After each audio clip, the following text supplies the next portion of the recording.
যার পকেটে টাকা থাকতে পারে কিংবা নাও থাকতে পারে, সেখানে ভিক্ষুকই হাজির হয়। তা আপনি বলবেন যে ভিক্ষুক ইকোনমিক্স কম বুঝে নাকি, যাদের কাছে টাকা বেশি ওখানে গেলে বেশি হয়তো বুঝতে পারে নাই, কম টাকাওয়ালা বা টাকা আসি কিনে অনেক মানুষের সেখানেই বেশি হিট করছে। ব্যাপারটা কীরকম না, ব্যাপারটা এরকম না।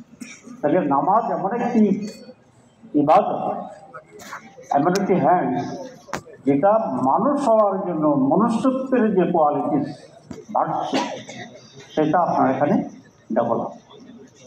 রোজাও ঠিক এরকম মানুষের পরিবর্তন। যেন একজন ভিক্ষুক সারাদিন রোদের ভিতরে ভিক্ষা করে সামান্য কিছু অর্জন করে একটু মুষ্টি চাল আর পানি দিয়ে ভিক্ষা ইফতার করতে পারে, ঠিক সেই সময় যদি আরেকজন ভিক্ষুক সেখানে হাজির হয় এবং তার পায় যে সেও একজন রোজাদার, তাহলে সে ভিক্ষুক কী করে, তার গ্লাস থেকে পানি দিলে অর্ধেক পানি শেয়ার করে, চাউলের কিছুটা হলেও তাকে শেয়ার করে। এবং গ্রামের দরিদ্র মানুষের অনুভূতি ঠিক এরকম। তাহলে এক ধরনের ক্ষুধা মানুষকে ঘৃণা তৈরি করে, মানুষের ভিতরে ঘৃণা তৈরি করে সাধারণ দিনের ভিতরে। আর আরেক ধরনের উপবাস মানুষকে সাবমিসিভ করে, দান করে ইচ্ছে পোষণ করে। রোজার দিনে মানুষ বেশি দান করে, খুব সহজ। আপনি দেখেন আন্দরকিল্লার কাছে একটা ছবি আসছে কত মানুষ, যে সেখানে শত শত মানুষ বসে আছে, ইফতার ডিস্ট্রিবিউট করতেছে। একজন লোক সেখানে সবসময় শরবত দেয় বিগত 30 বছর ধরে, কিন্তু তার নামটা কি এখন পর্যন্ত কেউ বলেনি, কারণ সেটা বলতে রাজি নয়, সে বলেনি। তাহলে রমজান মানুষের ভিতরে গোপনে দান করে মানুষকে শরবত খাওয়ানোর এক ধরনের অনুভূতি সেখানে জাগ্রত হয়। তো ইসলামের বিধানগুলো ঠিক এরকম, যেটি পালনের মাধ্যমে আসলে মানুষ সত্যিকার যে মানুষ হওয়ার মনুষ্যত্ব যেটি আছে, এবং আল্লাহ রাব্বুল আলামিন মানুষকে শ্রেষ্ঠতম বলেছেন, কুনতুম খায়রা উম্মাতিন উখরিজাত লিন-নাস তা'মুরুনা বিল মারুফ ওয়া তানহাউনা আনিল মুনকার।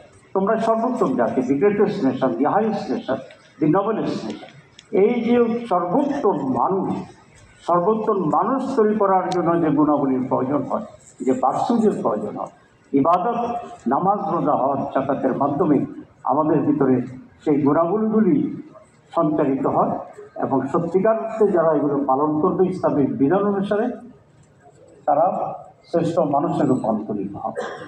আজও ইতিহাস এই কথা বলে, স্ট্যাটিস্টিক্স এই কথা বলে, যারা আল্লাহকে ভয় করে, ইসলামকে ভয় করে, ইসলামকে পালন করে, তারা সমাজে অপেক্ষাকৃতভাবে উচ্চ মানুষ।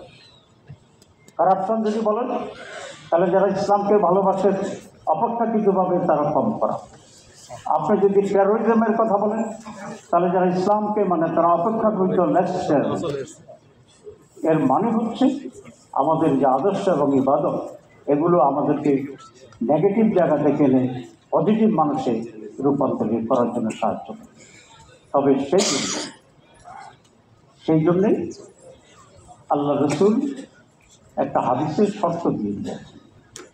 তিনি বলেছেন, যেই ব্যক্তি ঈমান এবং ইহতিসাবের মাধ্যমে রোজা রাখবে, তার সমস্ত গুনাহ মাফ হয়ে যায়।